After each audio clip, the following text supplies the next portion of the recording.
Hi, today we're going to talk about vowels. Okay, so vowels are a little bit more different to talk about than consonants because when we classify vowel sounds, we're classifying the position of the tongue in relation to different parts of your oral cavity, right? And one of the main things that's to keep in mind when we classify vowels is that we don't classify them as we would do with consonants. So when we talk about consonants, we have usually a defined place of articulation.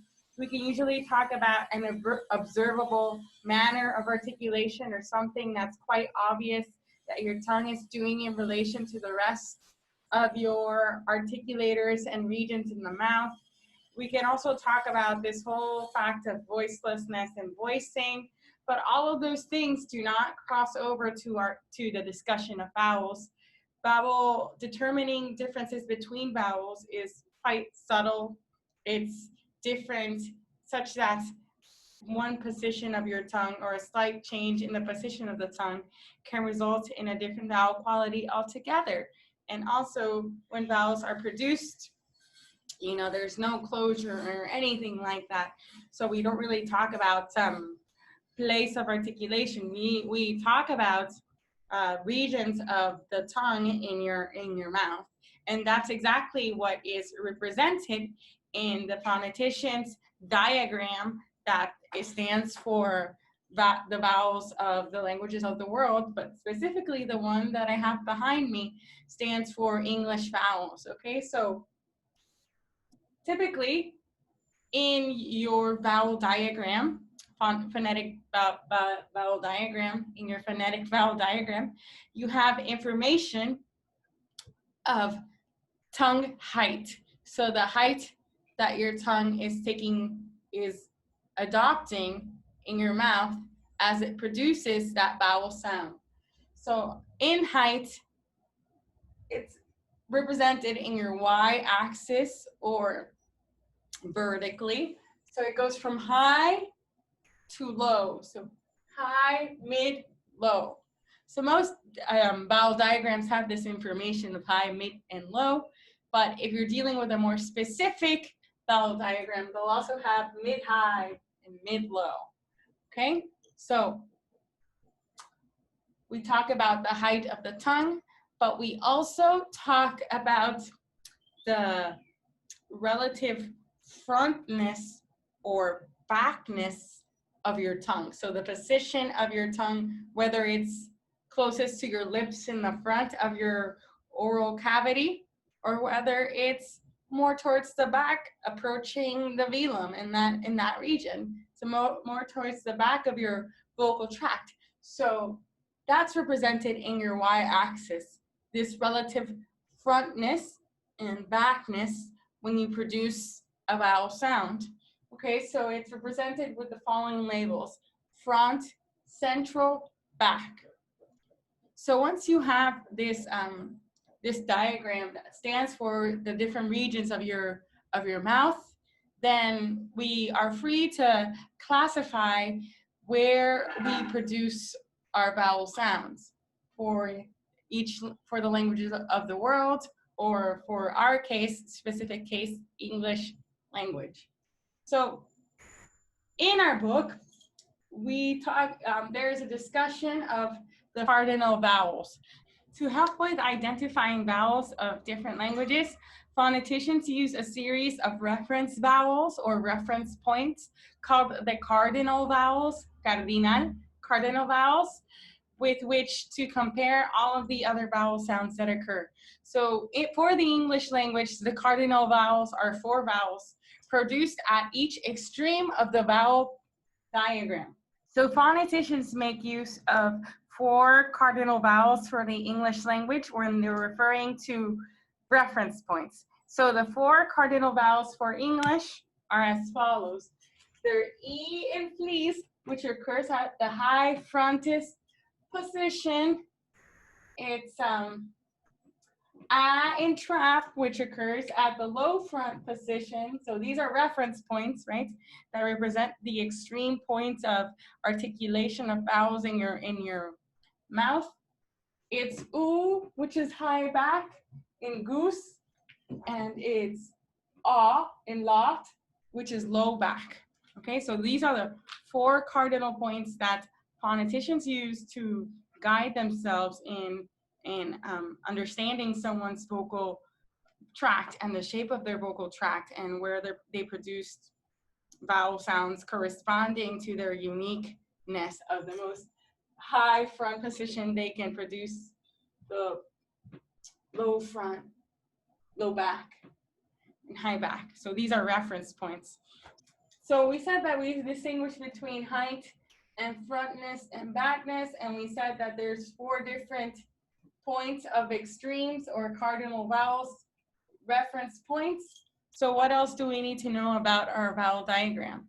Well, what would also be helpful for classification of vowels is another distinction that phoneticians make, which is this distinction of roundedness. That means when you produce a vowel sound, what is the shape of your lip? Of your lip? What is the shape of your lips?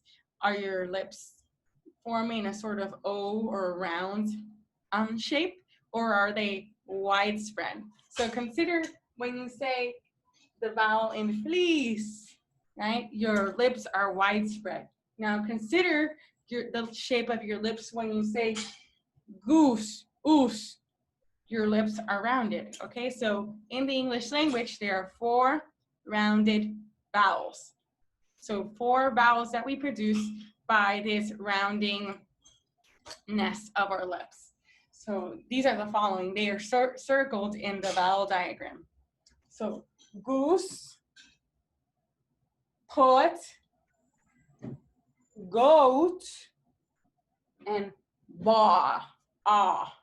Okay? So oo, o, and ah.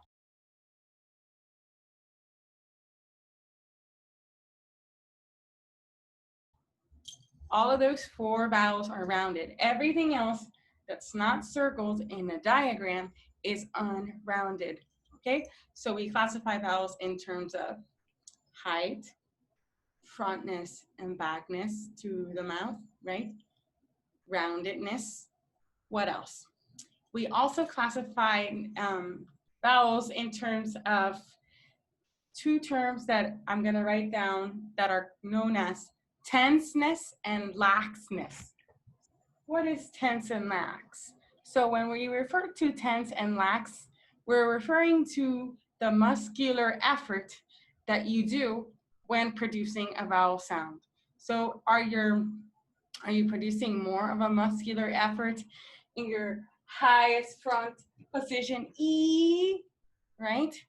Or are your muscles a little bit more relaxed for the E counterpart, which is A, E, A, okay? So for a lot of the vowels of the English language, there is, for all the tense vowels, there's a lax counterpart.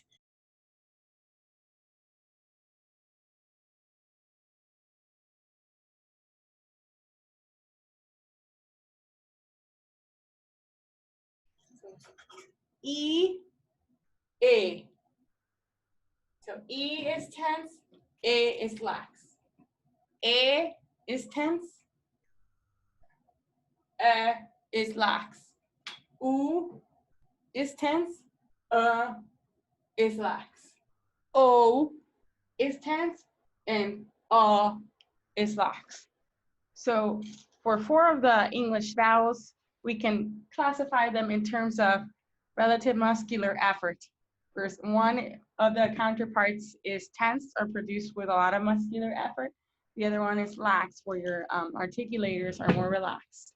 Okay, so we said so far, let's summarize. Tongue height, frontness, backness in the oral tract, roundedness, tense, and laxness. So those are the 4 ways that we classify vowel sounds in the English language. So now let's finally talk about the vowel sounds that are in our diagram and also in your book's diagram. So at the high front most position at the extreme point is E, that occurs in the word fleece. In the same cell, we have the lax counterpart, A, in kid. So this is high front, but E is highest than A.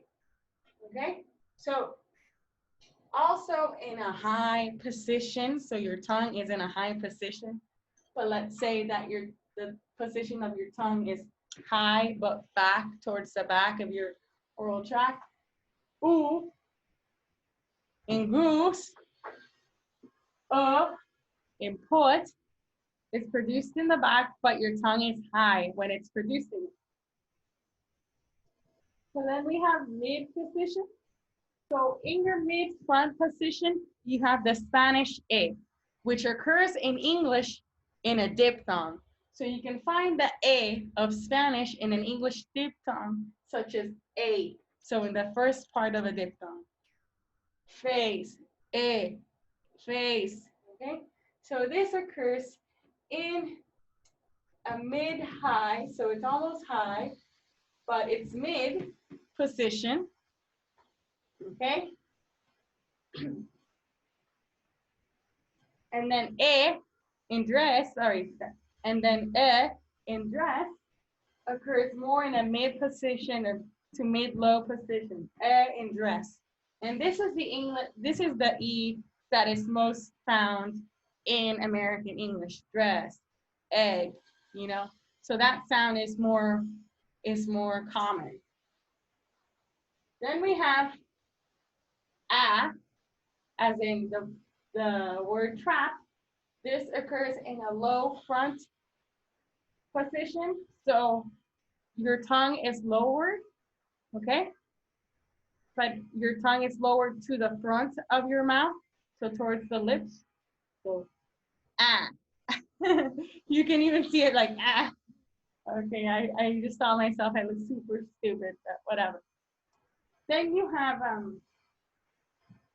this upside down V that's called a wedge. So this upside down V occurs in the word but, okay? So this, and also enough, and strut, So this sound, vowel sound, occurs relatively low. So your tongue is like low, right? You can probably see it here, And your tongue is in a central position, so it's not at the frontmost. Then you have embalm. So this one's in a low position. Your tongue is lowered, but it's at the center. Okay, so let's discuss again your high back. So in high back, you have oo. So your tongue is towards the back, and it's high. Oo.